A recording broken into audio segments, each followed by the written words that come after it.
বিসমিল্লাহির রহমানির রহিম। সরকারি পাথার মুসলিম মডেল উচ্চ বিদ্যালয় কর্তৃক আয়োজিত অনলাইন ক্লাসে আমার প্রাণপ্রিয় সকল ছাত্রছাত্রীবৃন্দকে আমার শুভেচ্ছা। সবাই নিশ্চয়ই ভালো আছো, সবাই ভালো থেকো এই প্রত্যাশায় আমি রাবেয়া বেগম, সহকারী শিক্ষক, ICT, সরকারি পাথার মুসলিম মডেল উচ্চ বিদ্যালয়। আমার আজকের পাঠের বিষয় অষ্টম শ্রেণী বাংলা ব্যাকরণ ও নির্মিতি, অধ্যায় শব্দ গঠন। গত ক্লাসে আমি তোমাদেরকে পড়াচ্ছিলাম ক্রিয়ার কাল। এর পরের অধ্যায় আছে শব্দ গঠন। তোমরা আগে পড়েছ শব্দ কি, কয়েকটি ধ্বনির গঠন মিলে একত্রে হয় শব্দ, যেমন ক যোগ ল যোগ ম, ক ল ম, কলম। আজকে পড়াবো শব্দ কিভাবে গঠিত হয়। ছবিগুলোর দিকে লক্ষ্য করো। প্রথম ছবিতে কি দেখা যাচ্ছে? কুকুর ডাকছে। কিভাবে ডাকছে? ঘেউ ঘেউ। আর দ্বিতীয় ছবিতে দেখা যাচ্ছে বাতাস, প্রচুর বাতাস বইছে। বাতাস বয় কিভাবে? শব্দ হয় কি করে? শন শন করে শব্দ। তৃতীয় ছবিটাতে দেখা যায় গাছ ভেঙে পড়ছে। গাছ ভেঙে পড়লে কিসের শব্দ হয়? কেমন শব্দ হয়? মর মর করে শব্দ হয়। সবাই লক্ষ্য করো, প্রত্যেকটাই কি কোনো না কোনো শব্দ। কি বুঝতে পারছ? আজকে আমরা কি পড়াবো?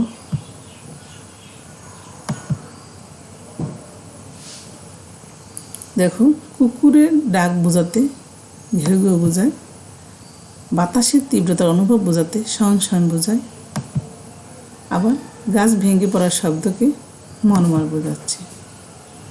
আজকের পাঠের বিষয়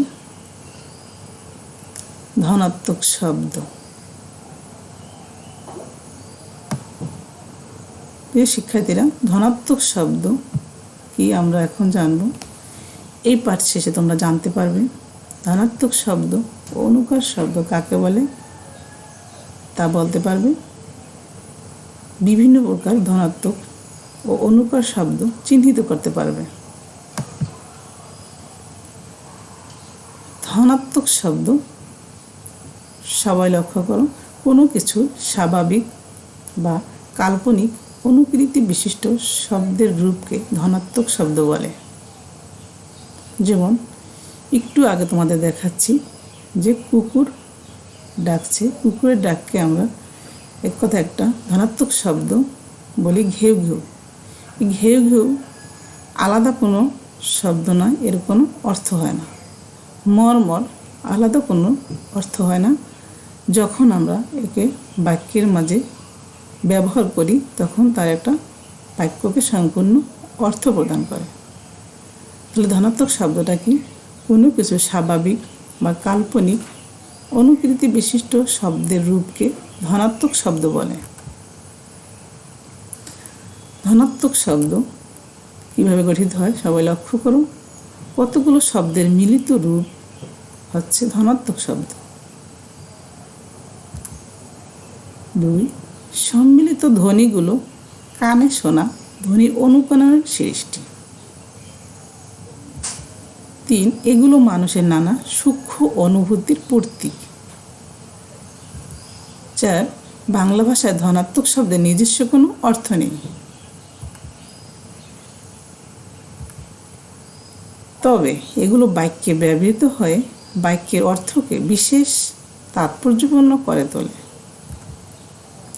তাহলে আমরা বুঝতে পেরেছি যে ধনাত্মক শব্দ এর বৈশিষ্ট্য কী, কীভাবে আমরা বুঝব যেটা ধনাত্মক শব্দ।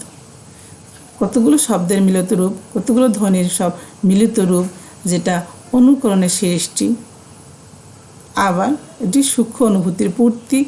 ধনাত্মক শব্দের নিজস্ব কোনো অর্থ নেই, এটি বাক্যে ব্যবহৃত হয়, বাক্যকে তাৎপর্যপূর্ণ করে তোলে।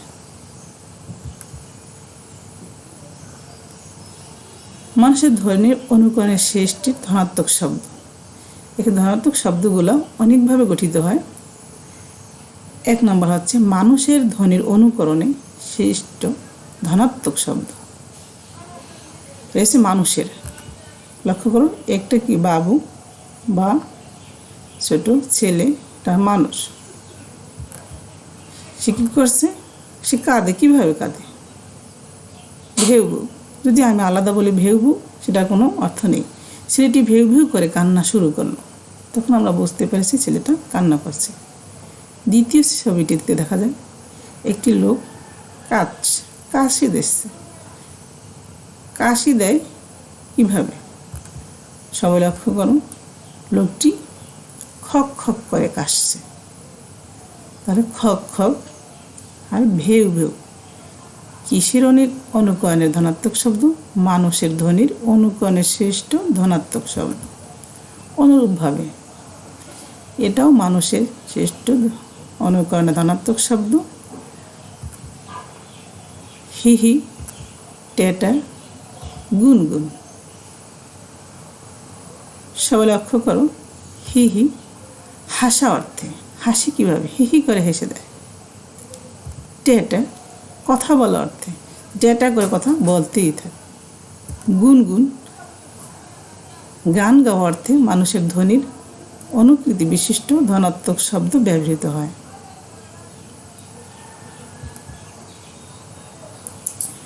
এবার হলো জীবজন্তু ধ্বনির অনুকৃতি সৃষ্ট শব্দ। মানুষের পরে আসছে কি জীবজন্তু, পাখি, বাঘ, সিংহ, কি জীবজন্তু।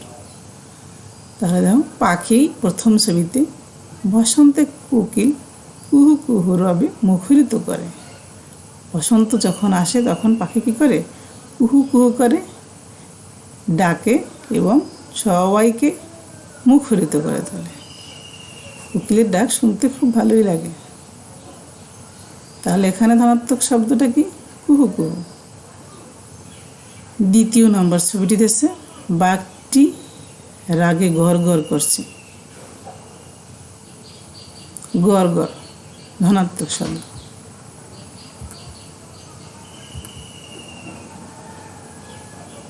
সবাই লক্ষ্য করো, এটা হচ্ছে জীবজন্তুর ধ্বনির অনুকৃতি বিশিষ্ট শব্দ। অনুরূপভাবে বলা যায় এটাও জীবজন্তুর অনুকৃত শব্দ।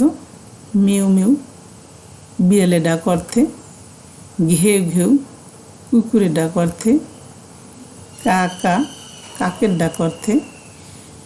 এগুলোকে কি বলে? জীবজন্তুর অনুকরণে কাল্পনিক কিছু শব্দ যা বাক্যে ব্যবহৃত হয়, বাক্যের অর্থের বৈচিত্র্য আনে। সবাই বুঝতে পেরেছ?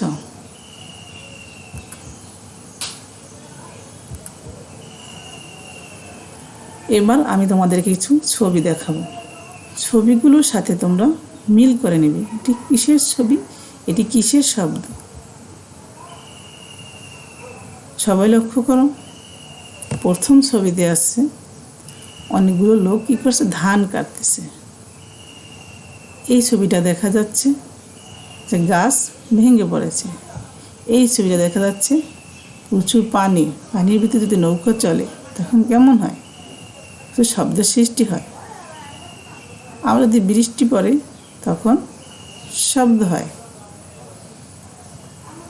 আমরা ছবিগুলোর সাথে শব্দগুলো মিল করে নেব। সবাই লক্ষ্য করো,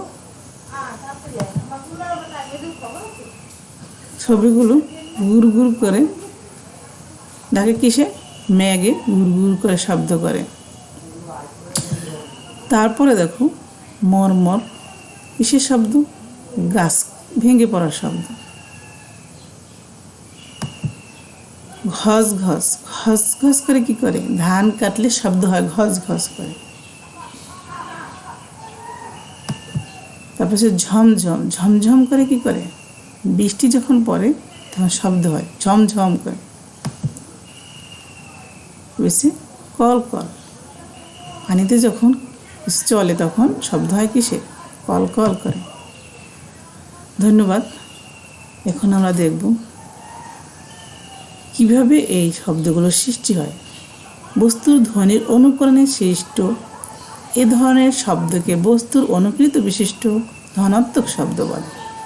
সবাই নিশ্চয়ই বুঝতে পেরেছ। বস্তুর এগুলো হচ্ছে বস্তুর ধ্বনির অনুকরণে সৃষ্ট। আগে বললাম মানুষের ধ্বনির অনুকরণে সৃষ্ট, তারপর জীবজন্তুর ধ্বনির অনুকরণে সৃষ্ট শব্দ, এবার পড়লাম বস্তুর ধ্বনির অনুকরণে সৃষ্ট শব্দ।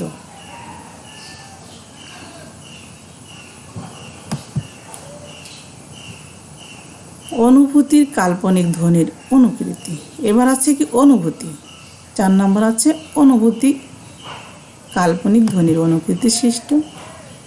সবাই লক্ষ্য করো, এখানে একটা দেখা যাচ্ছে চাঁদ, চাঁদে কিরণ দিচ্ছে, আলো দিচ্ছে, চাঁদের কিরণ লেগে পরে ঝিকিমিকি।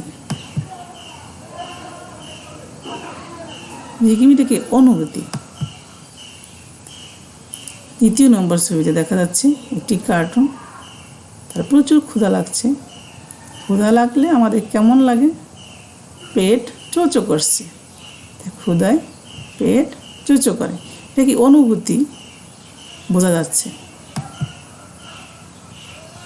চোচো করা, ঝিকিমিকি, এই যে অনুভূতির কাল্পনিক ধ্বনির অনুকৃতি সৃষ্ট শব্দ। একইভাবে অনুভূতি যে ভয় পায়, এই বাবুটা ভয় পেয়েছে, ভয় পেয়ে দৌড়ে পালাচ্ছে, ভয় পাওয়ার। ভয় পেলে কি করে? ভয় পেয়ে গা ছমছম করে। তাহলে ছমছমটা কি? এটা অনুভূতির অনুকরণে সৃষ্ট শব্দ। 2 নম্বর ছবিতে দেখা যাচ্ছে রোদের তীব্রতা অর্থে। রোদের বেশি যদি হয় রোদ, তখন আমরা কী বলি? রোদে ঠা ঠা করছে। ঠা ঠা একটা অনুকৃত শব্দ, অনুভূতির অনুকরণের শব্দ। অনুভূতির কাল্পনিক অনুকৃত শব্দ হিসেবে ব্যবহৃত হয়েছে ঠাঠা আর ছমছম। এবার পড়াবো আমরা অনুকার শব্দ। অনুকার শব্দ কি? সবাই লক্ষ্য করো। শব্দের অনুকরণে বা বিকারে অনুকার শব্দ সৃষ্টি হয়। 2, অনুকার শব্দ ধনাত্মক শব্দেরই অন্য একটি রূপ। 3, শব্দের প্রথমাংশের প্রভাবে শব্দের পরের অংশের আংশিক পরিবর্তন হয়ে অনুকার শব্দ তৈরি হয়। সবাই লক্ষ্য করো, অনুকারটা কি? অনুকার শব্দ হচ্ছে শব্দের অনুকরণে বা বিকারে অনুকার শব্দ সৃষ্টি হয়। অনুকার শব্দ ধনাত্মক শব্দেরই একটি রূপ। এই শব্দটা কীভাবে গঠিত হবে? শব্দের প্রথম অংশের প্রভাবে পরের অংশের আংশিক পরিবর্তন হয়, অনুকার শব্দ তৈরি হয়। প্রথম অংশের সাথে কিছু পরিবর্তন হবে, হুবহু মিল নাই। অনুকূল শব্দের কিছু উদাহরণ আমরা দেখি তাহলে। যেমন আবল, প্রথম অংশ হচ্ছে কি আবল, পরের অংশ তাবল। খাবার, এর পরের অংশ দাবার। চোট, পাট, গোছ, গাছ, পরের অংশ প্রথম অংশের সাথে পরের অংশ কিছু পরিবর্তন হওয়া। জড়ো, সরু, রান্না, বান্না। ফিট, ফাট, শেষ, মেষ। এগুলো কিসের শব্দ? অনুকার শব্দের কিছু উদাহরণ। এই শব্দগুলো কি বলে? অনুকার শব্দ। এবার আমরা কিছু প্রশ্ন করি। নিচে প্রশ্নগুলো সবাই লক্ষ্য করো। ধনাত্মক শব্দ কয় ধরনের হয় তোমাদের মনে আছে? ধনাত্মক শব্দ লক্ষ্য করো, আমরা উত্তরগুলো মিলিয়ে নিই। 4 ধরনের হয়। 2, গুড়গুড় কোন ধরনের অনুকৃত শব্দ? গুড়গুড় বস্তুর ধ্বনির অনুকৃত শব্দ। কোন ধরনের শব্দের নিজস্ব কোনো অর্থ নেই? ধনাত্মক শব্দ। ধন্যবাদ। গুনগুন কোন ধরনের ধনাত্মক শব্দ? গুনগুন মানুষের ধ্বনির অনুকৃত শব্দ। পাস, গোছ গাছ কি ধরনের শব্দ? অনুকার শব্দ। গোছ গাছ, প্রথম সাথে দ্বিতীয় অংশে কিছু পরিবর্তন হয়ে আসছে, অনুকার শব্দ। সবাই লক্ষ্য করো। এবার আমরা শব্দ পড়ানো শেষ হলো, এবার বাড়ির কাজ। তোমার চারপাশে প্রচলিত আরও কিছু ধনাত্মক অনুকার শব্দ লিখে আনবে। এই বলে আজকে আমার পাঠ এখানেই সমাপ্ত করলাম। আল্লাহ হাফেজ, সবাইকে ধন্যবাদ।